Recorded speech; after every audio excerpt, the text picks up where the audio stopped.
hoje a vacinação dos idosos acima dos 80 anos vai acontecer somente mediante o agendamento, não é, doutora? Por que houve essa decisão? Quando a gente optou por fazer a vacina ontem para a faixa etária de 80 anos, a gente levou em consideração que ano passado, na campanha de influenza, a gente vacinou 3.600 pessoas acima de 80 anos, né? Então a gente fez as contas e a gente viu que a gente já tinha vacinado 1.100 acima de 90. Então você fala, vai sobrar uns 2.400 pessoas para se vacinar.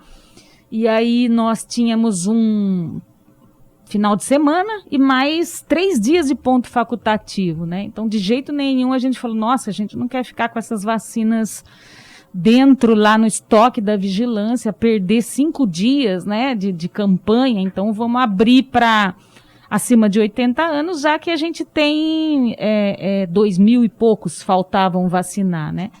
Só que ontem a situação acabou sendo, a procura foi muito intensa, né? E a gente pede desculpa, porque a gente não previu realmente que essa ansiedade, né? Sobretudo na avenida, lá na 29, na UBS de 29, que nas outras foram tranquilas. Então, a gente teve uma quantidade de vacinação ontem que foi 2.100. Falta pelas nossas contas, então, cerca de 400 idosos para a gente terminar essa faixa etária acima de 80 anos, baseado, então, nos dados de influenza. Então, nosso estoque hoje, para hoje, isso é bom, né? A gente não vai ficar com estoque aí nesses feriados, nesses dias prolongados, mas o nosso estoque está limitado. A gente vai ter uma nova grade, a gente espera que sim, na quarta-feira a gente vai buscar. Mas a ideia hoje, então, é aquelas pessoas que ontem foram e que elas não conseguiram ser vacinadas e elas receberam já um pré-agendamento, que elas sejam vacinadas hoje, né? Então, a ideia é que seja demanda espontânea, porque para os idosos essa história de fazer pré-agendamento, a gente viu que não funciona muito bem, não existe essa... Né? Isso, exatamente. Agora, a gente vai ter o prefeito Gustavo Pericinoto decretou ponto facultativo na prefeitura para os servidores municipais, segunda, terça e na quarta pela manhã. Com isso, a vacinação vai ser retomada, então, somente na quinta-feira da semana que vem? Isso, quinta-feira. É essa que estava causando a nossa angústia, né? Ficar com vacinas em estoque. A gente recebeu uma grade na quarta-feira, então a gente queria, então vamos ampliar. Já antecipar. Para pessoas acima de 80 anos. Mas Pois não, pode falar. assim, na 29 aconteceu uma coisa interessante, curiosa, né? Essa história da ansiedade, né? Eu não imaginava que você chega na unidade, você vê uma fila de um quarteirão e você fala, vou ficar. E a fila vai aumentando e você vai ficando. E a gente vê as pessoas com essa ideia de que só existe 2 ou 3 postos de vacinação na cidade. Na cidade nós temos 20 postos de vacinação. E as pessoas tendem a procurar mais a unidade central. Nós fizemos uma divulgação, inclusive, desses 20 postos, mas a senhora acha que houve uma falha em relação a isso? As pessoas, elas não sabiam que no próprio bairro, por exemplo, elas poderiam ir no Palmeiras, ir lá no Distrito da Assistência, que nós recebemos, estou citando esses 2 lugares, porque recebemos relatos de lá, que lá foi bem tranquilo, né? Carla. Você vê, ontem nós fizemos 2.100 vacinas e na 29 foram 440, então é completamente desproporcional. Dividindo por 20 aí nesse universo. Um quarto, né? Foi numa unidade só. E essas 440, se a gente fizer a conta, cada pessoa era vacinada em menos de 1 minuto, porque a vacina esgotou até às 14 horas. Então, a ansiedade e essa questão da cultura de ter a 29 é uma unidade super antiga, é talvez referência na cabeça das pessoas para vacinação. Apesar de ter sido divulgado, as pessoas ainda têm essa cultura de procurar a 29 na hora do ato vacinal. Fica a dica para quando começarem as outras faixas, então, acima dos 70, acima dos 60, não é? Que as pessoas procurem também as outras unidades, a unidade mais próxima ali no bairro, não é?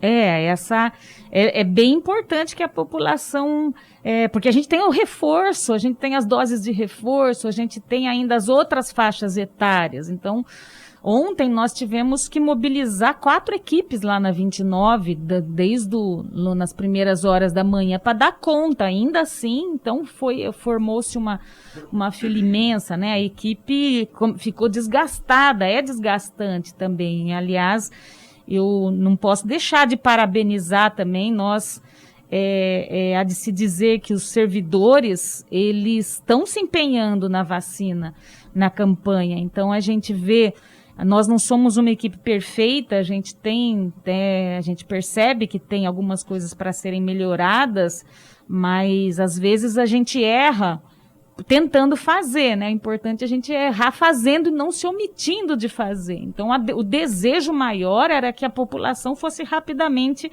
vacinada. Já, né? E acabou tendo problemas aí pontuais em algumas unidades, né? Mais na 29, mas a equipe, eu não posso deixar também de parabenizar a equipe dos servidores, a minha equipe, porque foi um trabalho árduo, mas a gente conseguiu vacinar 2.100 idosos ontem, né?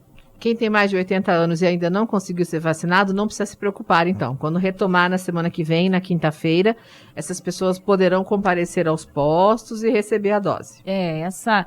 Os idosos são prioridade, são as pessoas mais vulneráveis a ter complicações pela doença.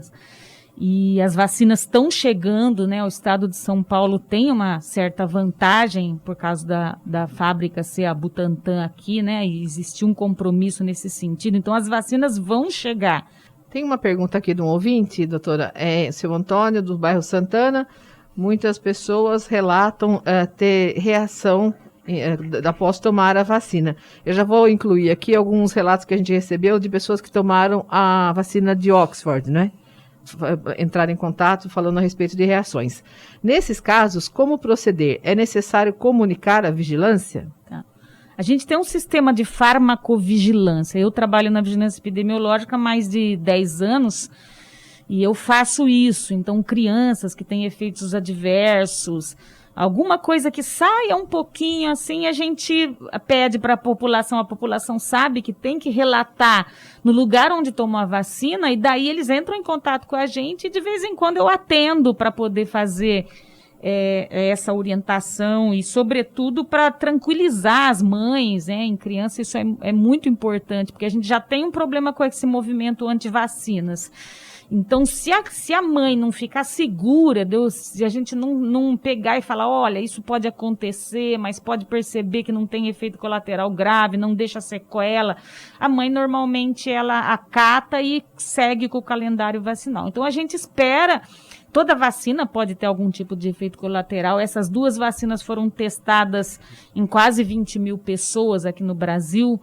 E fora do Brasil em muito maior número, nunca teve relato de efeito adverso grave associado a essas 2 vacinas. Agora, efeitos colaterais como dor local, dor no corpo, dor de cabeça, isso apareceu, isso a gente sabe que acontece mesmo. E particularmente na vacina de Oxford, os efeitos colaterais são mais puxadinhos, são mais intensos do que na vacina do Coronavac, do Butantan, né? Então a da Fiocruz, porque essa vacina de Oxford, ela tem um vírus vivo, é aquela história como um cavalo de Troia, né? É um vírus vivo que ele não consegue se multiplicar, mas ele tem, por outro lado, isso tem uma vantagem de produzir talvez uma resposta imunológica mais duradoura. Você vê que a de Oxford, o reforço é depois de 12 semanas, a do Butantan é depois de 4 semanas o reforço. Então, ela é esperado que ela seja mais reatogênica mesmo, e aí pode tomar dipirona, pode tomar paracetamol, dor local, põe compressa gelada na dor, tá com dor de cabeça, mesma coisa, dipirona, paracetamol. E importante frisar que não aconteceu nada além disso. Nada grave que tenha que internar uma pessoa porque ela tomou a vacina. Né? Não seria inadmissível uma vacina ter efeitos tão graves. A gente tem relatos de efeitos graves associados à vacina no mundo, assim, aquela coisa de 1 em milhões, assim, como, por exemplo, uma anafilaxia, mas que você pode ter com qualquer medicação. Com certeza as vacinas são, entre as medicações, aquelas que têm maior segurança. Um assunto que acabou dominando aí a mídia nessa semana, não é uma situação específica nossa, em todo o país, são aqueles relatos de pessoas que os idosos foram se vacinar e aconteceu dessa seringa estar vazia, né? A enfermeira não injetar a dose da vacina, fazer uma espécie de uma simulação de vacina. Isso acabou gerando um pânico nas pessoas. Ontem nós até recebemos uma queixa aqui de um familiar que levou o seu idoso no posto do Cervezão e ele queria filmar esse momento da vacinação para se garantir depois dessas notícias e disse que foi impedido de filmar. O que a senhora pode dizer às pessoas em relação a isso? É importante ter um familiar de olho ali na hora. Por que isso pode acontecer? Tá. Teve um caso que foi, acho que no Nordeste, né, que inclusive depois foi achado a seringa no lixo com o líquido, né?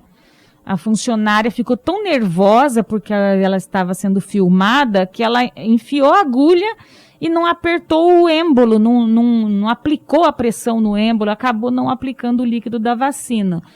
Então, são casos e casos. É difícil, às vezes, a gente escuta essas notícias nas redes sociais e não sabe o quanto elas foram investigadas para saber o quanto são verídicas, né? Erro humano, a gente está sujeito a acontecer em qualquer lugar, erro humano. A quantidade de líquido aspirado para essa vacina é 0,5 ml, é muito pouco. Talvez, visualmente, para quem está do lado, possa dar a impressão que não tenha líquido muitas vezes. Então, pode ser também isso acontecer e causar essa confusão. Agora, de novo, erro humano pode acontecer? Até pode acontecer. Agora, as pessoas que trabalham na campanha de vacinação, elas têm formação técnica, elas têm COREM, né, um registro no conselho de classe, elas prestaram um juramento, tem essa questão ética toda envolvida, a questão de profissionalismo. Infelizmente, o ser humano, a gente sabe que de vez em quando em todas passa as categorias por cima. profissionais Isso, existem, em qualquer né? categoria profissional. Mas os nossos servidores, eles têm esse crivo, né? São capacitados, são pessoas que sabem trabalhar com vacina, sabem trabalhar. Então, acontecer uma situação assim proposital, eu acho que isso é exceção da exceção, é raridade. Agora, filmar ou não filmar? Nós não temos nenhuma restrição quanto à filmagem, né? Mas o funcionário em si pode sim, ele tem o direito, às vezes, não me sinto bem, não quero que seja filmado. Ele uma pode coisa impedir. pessoal dele, né? Então é a preocupação, vai estar filmando para quê? Então existe uma ideia errada, por exemplo, não se usa luva na aplicação de ato vacinal. Isso é uma norma do Ministério da Saúde, da Organização Mundial de Saúde, muito antiga, não se usa. E as pessoas criticam. Aí as pessoas tiram a foto e falam, tá vendo, não usou a luva. Não é indicado usar a luva, na verdade não é indicado nem passar o álcool, não é desnecessário, porque a chance de contaminação é mínima. Então isso é uma prática da Organização Mundial de Saúde. E as pessoas acabam, às vezes, tirando as fotos e não é a maioria, né? Ainda bem que isso é exceção, mas tem gente que às vezes acaba tirando as fotos não no sentido de somar ou de celebrar, mas no sentido de assim, tô de olho em você, sei que você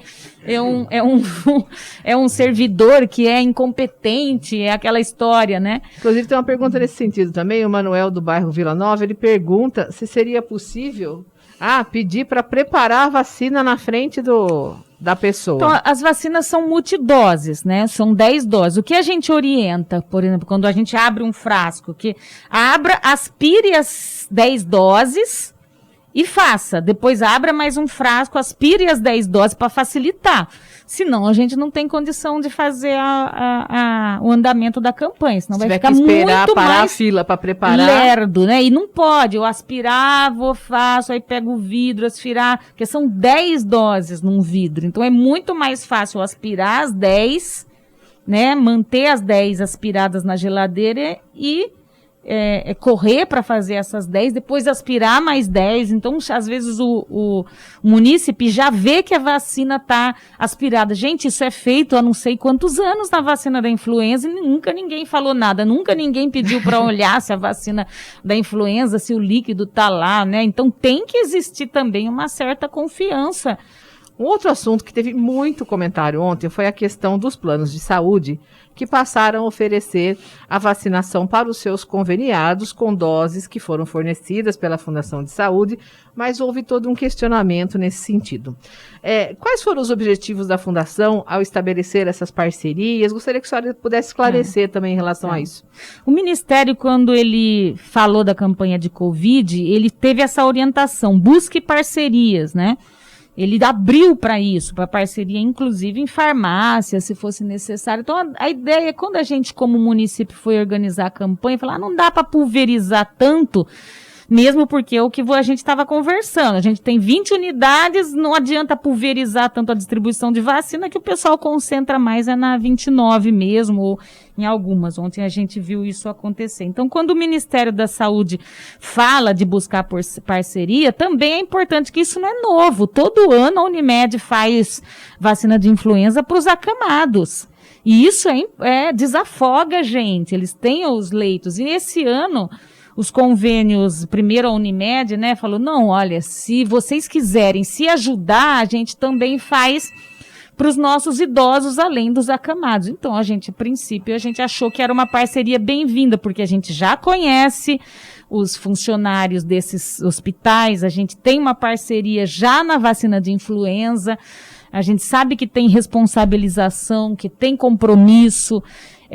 Então, eles se ofereceram para fazer para os idosos e isso foi, a princípio, aceito. Importante que não existe assim, o número de doses que está sendo enviado é bem pequeno, né? Então, ontem, acho que foram 30, tem convênio aí que foram 30 doses, 34, não é uma coisa imensa, é para desafogar um pouco e a foco, sobretudo, são aqueles idosos acamados, porque já se faz um acompanhamento, né?